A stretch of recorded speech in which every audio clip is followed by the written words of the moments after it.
as we can see, the deep state leakers, they're getting caught and they're being brought to justice. And we saw this with Wolf. He's just the tip of the iceberg, and we see another arrest has been made. We'll be getting to that in just a minute. But I wanted to talk about the Mueller probe right now, and there's reports that it is in its final weeks, and they're getting ready to wrap this up.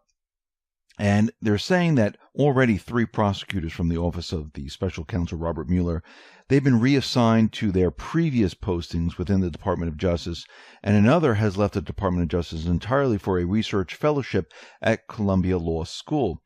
It appears right now that the Mueller probe, which has persisted for around 18 months, has entered its final weeks. And what have they found? Most likely absolutely nothing, because if they did find something, they would have had that out there like there was no tomorrow. The mainstream media would have picked that up, they would have ran with it, and it would have been all over the place. And we see at this time, they're not going to wrap this up before the elections because the Department of Justice guidelines suggest that prosecutors should avoid releasing politically sensitive details to the public directly ahead of an election, which is why Mueller will probably wait to wrap things up until after November 6th. Though there's no guarantees because we know how the deep state works. They like to let these things out or leak them out before an election so they can get the edge.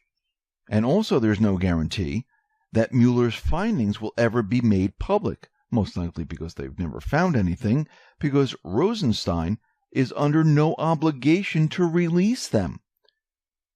Now, I'm sure Trump is going to be out there tweeting, why aren't the findings released? What did they find?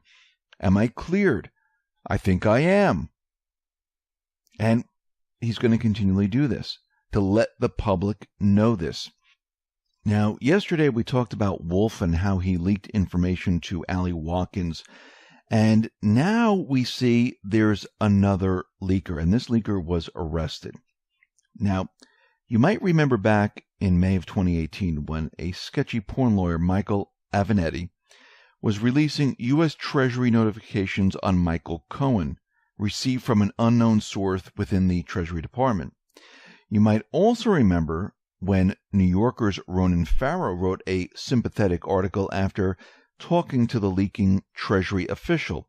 As a result, the Treasury Inspector General began an investigation.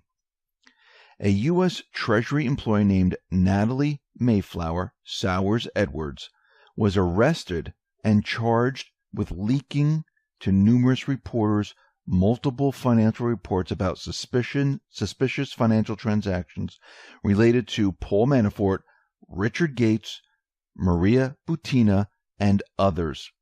So Edwards, 40, of Virginia, is charged with 1 count of unauthorized disclosure of suspicious activity reports and 1 count of conspiracy to make unauthorized disclosures of suspicious activity reports, both of which carry a maximum sentence of 5 years in prison. And as we can see right now, leakers are being caught, and the investigations into more leaking will continue. And we need to remember we have a lot of indictments that are just waiting in the wings, waiting for the right moment, waiting for the D-class. And all this is going to be let loose at a specific time. And this is going to be used as leverage. Now, Trump has been warning Central American countries that he will end aid over the immigrant caravan that is coming up from the South American countries. And he said Honduras, Guatemala, El Salvador, they need to stop this right now because they're going to be losing their financial support. And he tweeted out the following: "We have today informed the countries of Honduras, Guatemala, and El Salvador that if they allow their citizens or others to journey through their borders and up to the United States with the intention of entering our country illegally, all payments made to them will stop (in brackets end). Anybody entering the United States illegally will be arrested and detained prior to being sent back to their country." And he went on to say that hard to believe that with thousands of people from south of the border walking unimpeded toward our country in the form of large caravans, that the Democrats won't approve legislation that will allow laws for the protection of our country. Great midterm issue for Republicans. And you can see right now that he's stopping that program that Obama put forth. Now, what's very interesting is Representative Matt Gaetz put out footage in Honduras. And it looks like there's individuals, they are giving cash to women and children to join the caravan and storm the U.S. borders. Now, is this Soros? Most likely, yes. Is this the deep state? Yes. Remember, going back to when Obama signed his memorandum right after the midterm elections, it allowed people to come in and hop over the border, and then they bust them off into certain locations. We covered this many, many times before. They had billboards, advertisements, you name it.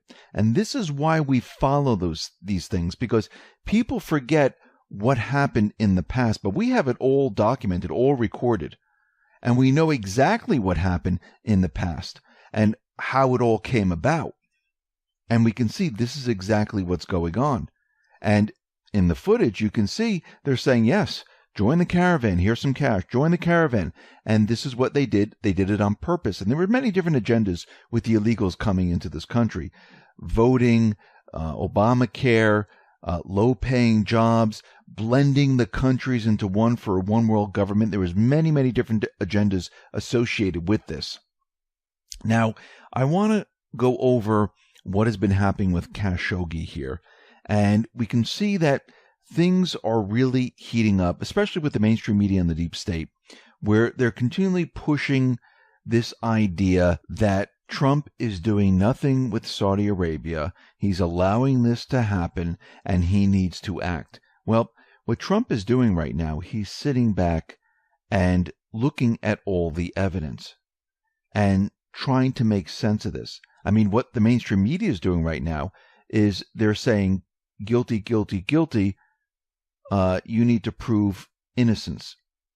But the investigation just started. But what's very interesting is that the mainstream media has all the information. This reminds me of 9/11. It reminds me of all the other false flags where, they had the passports, they had the names, they know what planes they took, they knew where they were training, they knew how they got in and out. And we know that New York Times right now, they waited until 6:30 p.m. last night to drop one of the biggest bombshells yet. Now, they're citing sources from within the Turkish government, which must remain anonymous, and they're saying that they have evidence that a hit team, a 15-man hit team, came in, flew into the airport, went over to the consulate, and murdered Khashoggi. And they showed the plane. They have a picture of the plane. They even named all the individuals, and they're saying there was even a doctor there, an autopsy expert, to help with the murder. Now, this is very interesting. So they said that a 15-man team flew into Istanbul on 2 chartered jets on October 2nd, the day Khashoggi walked into the embassy, only to never be seen again. Flight records indicate that some or all of the men left later that day, and that their plane stopped in Dubai on the way back to Saudi Arabia. They know everything, and they know all the individual names and who they were and who they're connected to. One was a French national, member of the Saudi security team. A third suspect became a lieutenant in the Saudi Royal Guard last year after demonstrating bravery in the defense of the Crown Prince. And they're all tied back to the Crown Prince.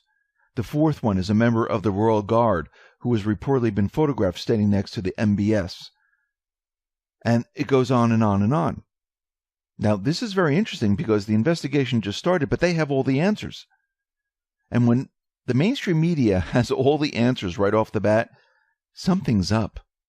Something doesn't make sense. So let's continue here. Now, Khashoggi, he was rather a shady guy. a journalist who was also an operator for Saudi and U.S. intelligence services. He was an early recruit of the Muslim Brotherhood. Khashoggi helped the U.S. Saudi-Pakistani project to destabilize Afghanistan. He met and interviewed Osama bin Laden in Afghanistan. The man in this photograph, it's a newspaper, who's holding an RPG in the upper left-hand picture of this photograph, is Jamal Khashoggi himself. So, Khashoggi became a protege of the long-time head of Saudi intelligence. He was engaged in several projects in Afghanistan, Sudan, and Algeria. Khashoggi has an enormous number of friends in Washington, D.C., mainstream journalists, and they see him as one of his own. Now, Trump is under pressure to do something, to punish the Saudis. And remember, the Saudis are not good people. I'm not talking about the people inside Saudi Arabia. I'm talking about the government, those people who are ruling right now. Same thing with Turkey, with Erdogan. They all have these pasts that they've done really bad things to many individuals.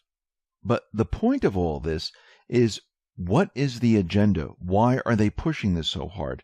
Why do they have all the information at their fingertips all of a sudden? I mean, they know everything, just like during 9/11 and the rest of all the other false flags. Now, Trump was out there saying, aren't you innocent until proven guilty? Why are we guilty until proven innocent in this situation?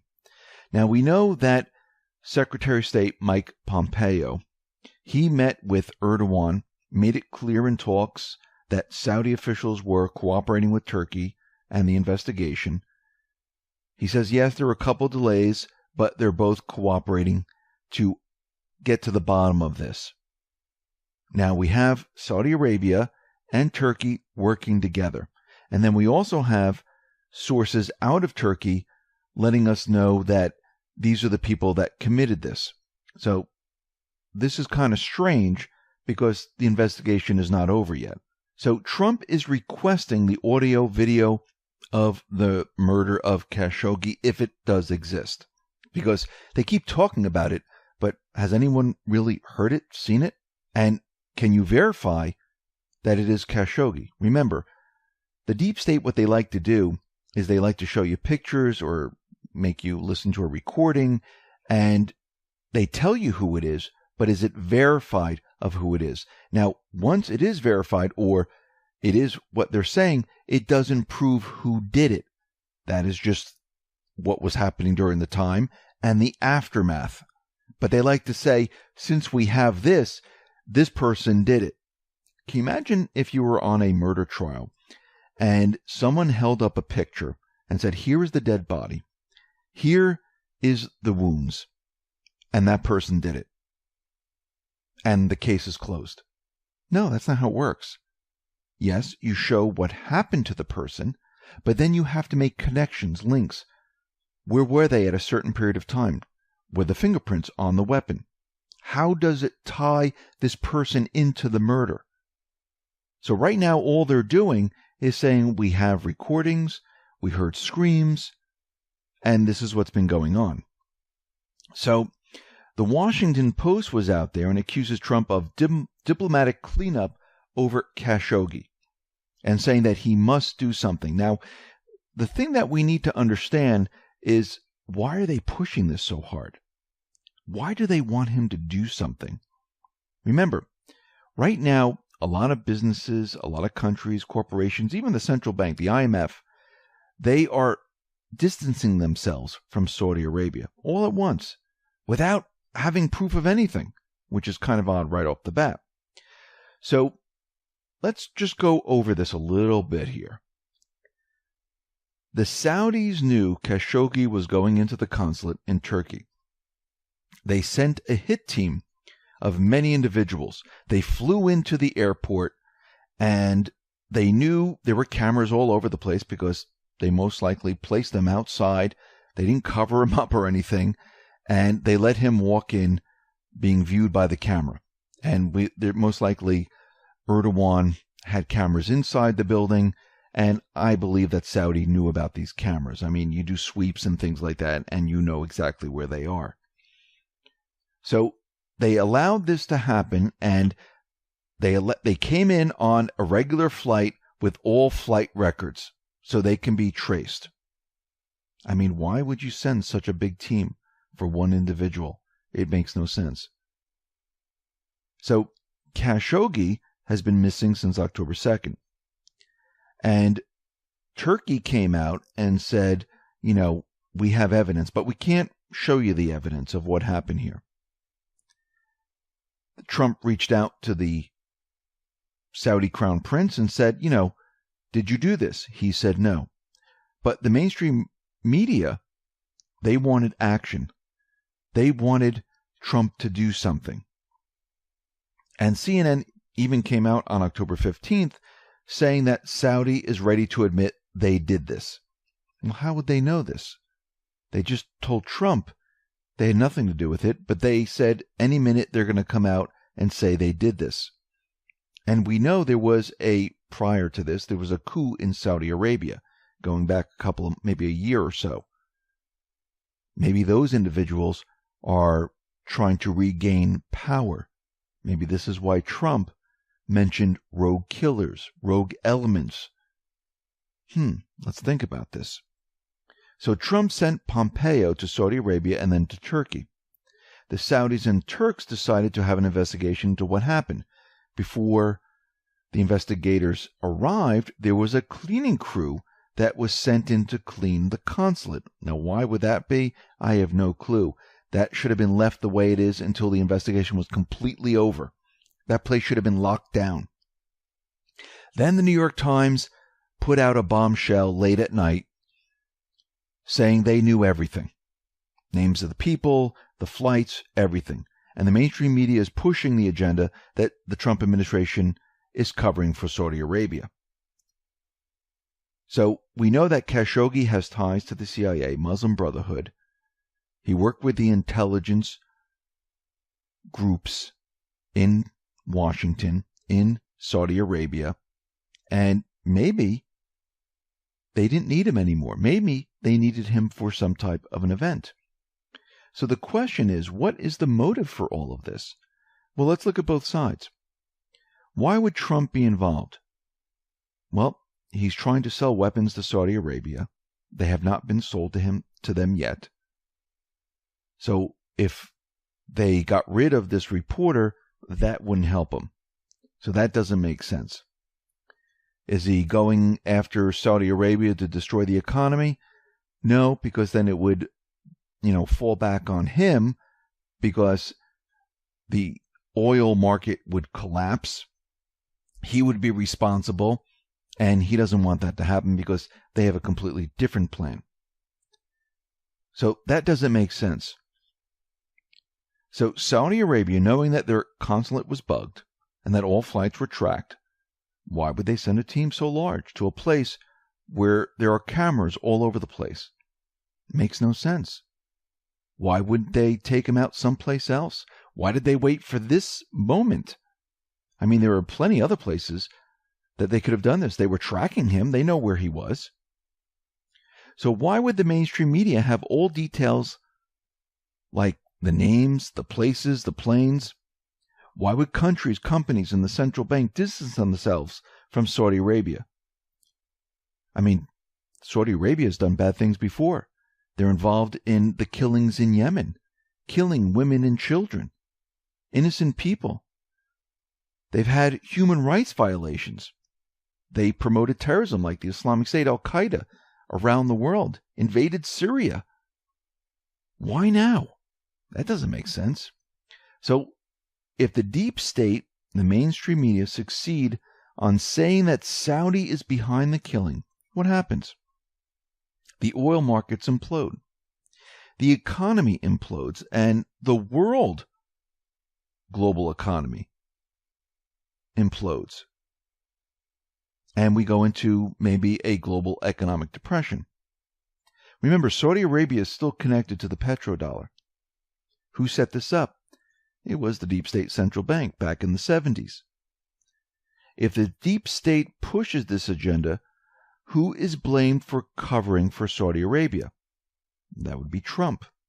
Who is blamed for the collapse of the economy? Then it would be Trump. The collapse of the country world would be blamed on the Trump administration. I mean, let's forget about the weapon deals. This is small potatoes and meaningless compared to everything else. Because I think what they're trying to do is they're trying to push all of this on Trump and the administration. And this is why they're continually out there saying, are we doing anything, or are you doing anything, Trump? Do we have the FBI looking into this? I believe a reporter asked this question, and Trump said, well, he wasn't a U.S. citizen. It's in a different country. Why would we do this? And then the reporter asked again, well, do we have FBI investigating? He goes, I'm not going to answer it. And that ended that. So the question is, who has the motive to push this agenda? How does the mainstream media all of a sudden have all the information without any type of investigation? The investigation is still going on. Remember the Sony hack? They knew that information right off the bat. Remember 9/11? The passports that weren't burned? They knew exactly who did it, where they were, what country they fled to right off the bat. And if you go back to other false flags, they did the same exact thing. So once again, it looks like the deep state is pushing their agenda and trying to force something. But Trump is not reacting the way they want him to react. He's saying, okay, let's see the recordings. Let's see the video. Let's wait until the investigation is over. Because right now, whoever is involved is innocent until they're proven to be guilty. And they want him to react like all the other people that were in line with the deep state. What? It's North Korea? We're going after North Korea. What? It's Syria? We're going after Syria. But he's not doing that. He's not giving them ammunition. Now, yesterday, YouTube went down globally, went dark. And a lot of people were emailing me. I didn't know what was going on. I could not get to my channel. I tried to get to many other places, and I started to realize that it was down all over the place. Then I started to see articles about YouTube going down, went to the Twitter feed, and YouTube said, yes, their entire system is completely down. Now, that's what it feels like when the internet goes, or social media, one of the platforms goes dark. If Facebook, Twitter, YouTube, Google all go dark, well, that's what it's going to feel like. But there is a team of hacktivists that are claiming responsibility for the outage. Now, this team is the Ghost Squad hackers, and they're saying that they're the ones who brought down YouTube. Now, did they really do it? I don't know. They tweeted it out, and don't know exactly if they're the ones who really brought it down, or the deep state was testing to see how they can bring down social media and make it go dark for a little while and then bring it back up and see if that switch worked. So we don't know exactly. But what we see happening right now is, and Q said this before, the deep state is trying to fight back right now. And as we can see with Q, with Trump, they know their enemy. They know how to counter the enemy. And they're letting the enemy destroy themselves in the process. Because you shouldn't react to something unless you have facts. And Q is always saying, think logically. I mean, we've said this before, Q, but we need to think logically. We need to ask questions. We need to understand what is going on here. We shouldn't just go and say, hey, I believe that. We should do a little research, find out more information, and see if things make sense. Start putting them together. Does it make sense? No. Things don't make sense when you're pushing this out there and you keep repeating it, and all the mainstream media outlets all have the same story. Right there, that's a red flag. Because you would think if they were really investigating, they would come up with different stories because they would find different things out. But we're not seeing that. So you can see right now, both sides are pushing a certain agenda. The deep state is trying to fight back, and Trump is sitting back, watching, letting them put all this out there, and eventually what they'll do is they'll just present facts, and that will destroy pretty much everything. I mean, think about the Russian dossier, the Steele dossier on Trump. They just kept putting this information out there over and over and over. And then facts started to come out. And it started to chip away at what they were talking about. And before you knew it, the whole Russian collusion Steele dossier turned out to be completely fake. I mean, people believed it in the beginning, and then it turned out to be fake. Think about North Korea. In the beginning, the mainstream media was out there saying they're going to nuke the United States. Kim Jong-un is crazy. And it turned out that the Trump administration was negotiating peace with Kim Jong-un, getting rid of the deep state within the country. So we need to think logically. We need to look out and gather evidence. That's what we